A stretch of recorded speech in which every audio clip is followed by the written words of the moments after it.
Assalamualaikum warahmatullahi wabarakatuh. Sobahul khair. Alhamdulillah, hari ini kita akan memulai kembali pembelajaran pendidikan agama Islam untuk kelas 2 dengan materi kasih sayang. Ini adalah materi ke-11. Sebelum memulai pembelajaran, mari kita membaca doa bersama-sama. Kita baca basmalah dulu ya, Kak. Bismillahirrahmanirrahim. Mari kita mulai pembelajarannya. Hari ini kita akan belajar mengenai kisah Nabi Yakub alaihi salam. Perhatikan dengan baik ya. Selamat menyaksikan. Kisah Nabi Yakub alaihi salam. Nabi Ishak alaihi salam mempunyai 2 orang anak, yaitu Is atau Aish dan Yakub. Ketika usia Nabi Ishak sudah lanjut, penglihatan dan pendengarannya tidak lagi baik. Ishlah yang setiap hari melayani kebutuhan Nabi Ishak. Itu adalah tanggung jawabnya sebagai anak tertua. Suatu ketika, sang ibu meminta Yakub untuk menyiapkan makanan untuk Nabi Ishak. Yakub mengerjakan perintah ibunya dengan senang hati. Melihat perilaku anaknya yang sangat baik, Nabi Ishak mendoakan Yakub. Beliau berkata, "Semoga engkau menurunkan nabi-nabi dan raja." Ish merasa iri setelah tahu bahwa ayahnya mendoakan Yakub. Ia merasa Yakub telah lancang menggantikan tugasnya menyiapkan makanan untuk ayah. Seharusnya doa itu untuk dirinya, bukan untuk Yakub. Ish berdoa ayahnya itu tidak terwujud. Mengetahui bahwa hubungan kedua putranya tidak harmonis, sang ibu menyuruh Yakub untuk pergi ke Paddan Aram, ke rumah pamannya. Yakub pun menuruti perintah ibu.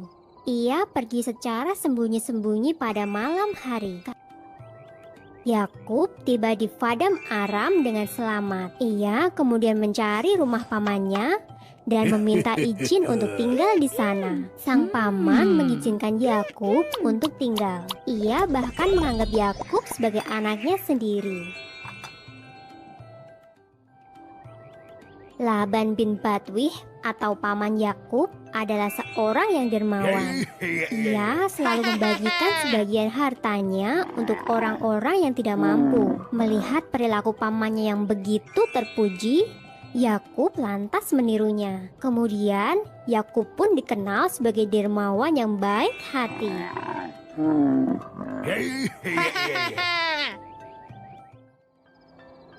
Pada suatu ketika, Yakub bermimpi bertemu dengan malaikat. Begitu terbangun, Yakub segera berdoa dan mengucapkan syukur. Melihat perilaku keponakannya yang begitu terpuji, Laban bin Batwih, paman Yakub, berniat menjodohkan Yakub dengan salah satu putrinya. Yakub pun memilih menikah dengan sang adik Rahil yang memiliki paras rupawan. Namun setelah waktu berjalan, Yakub juga menikahi Lailah, putri tertua pamannya. Saat itu menikah dengan kakak adik belum dilarang oleh agama. Yakub juga menikah dengan Zulfa dan Balha. Dari keempat istrinya, Yakub dikaruniai 12 anak laki-laki. Yakub yang kemudian diangkat sebagai nabi mengemban tugas untuk dakwah di Kan'an. Dari anak cucu Nabi Yakub inilah kelak akan lahir beberapa nabi Bani Israel. Orang keturunan Nabi Yakub ini nantinya akan diangkat menjadi nabi Allah. Sumber dalam Al-Quran adalah surat Syod ayat 45-47. Dan ingatlah hamba-hamba kami, Ibrahim, Ishak, dan Yakub yang mempunyai perbuatan-perbuatan yang besar dan ilmu-ilmu yang tinggi. Sesungguhnya kami telah mensucikan mereka dengan menganugerahkan kepada mereka akhlak yang tinggi, yaitu selalu mengingatkan manusia kepada negeri akhirat. Sesungguhnya mereka pada sisi kami benar-benar termasuk orang-orang pilihan yang paling baik. Video tadi berisi tentang kisah Nabi Yakub alaihi salam. Nabi Yakub adalah salah satu nabi utusan Allah yang diutus ke muka bumi. Salah satu anak Nabi Yakub yang juga seorang nabi yaitu Nabi Yusuf alaihi salam. Nabi Yakub sangat menyayangi keluarganya dan umatnya, serta sangat taat kepada Allah. Nabi Yakub sangat menyayangi anak-anaknya. Walaupun anak-anaknya berbuat salah, tapi Nabi Yakub tetap bersikap lemah lembut dan penuh perhatian, tidak bersikap kasar. Sebagai seorang muslim, kita harus mencontoh perilaku terpuji yang dilakukan oleh Nabi Yakub alaihissalam, yaitu kasih sayang. Tahukah kamu, kasih sayang artinya saling mengasihi dan menyayangi. Dengan berkasih sayang, dapat menciptakan hidup yang tenang dan bahagia. Contoh kasih sayang kepada sesama yaitu menyayangi keluarga, bersikap sopan dan lemah lembut, serta saling mengasihi satu sama lain. Contoh yang lain yaitu saling memberi maaf dengan tulus kepada sesama manusia, baik itu kepada teman, keluarga, guru, dan orang yang lebih tua.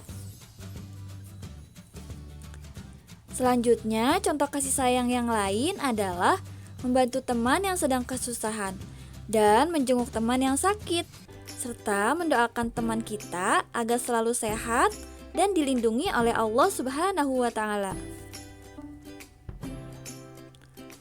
Apa sih akibatnya jika kita tidak saling menyayangi? Akibat tidak saling menyayangi adalah diantaranya tidak punya teman, hidup tidak menyenangkan, dan tidak bisa berbagi dan bermain dengan teman.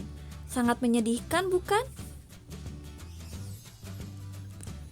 Demikianlah pembahasan mengenai kasih sayang. Kakak lanjut belajar dengan mengerjakan soal latihan di halaman 140 sampai 142 ya. Dikirim dalam bentuk foto ke Google Classroom. Selamat belajar dan tetap jaga kesehatan. Wassalamualaikum warahmatullahi wabarakatuh.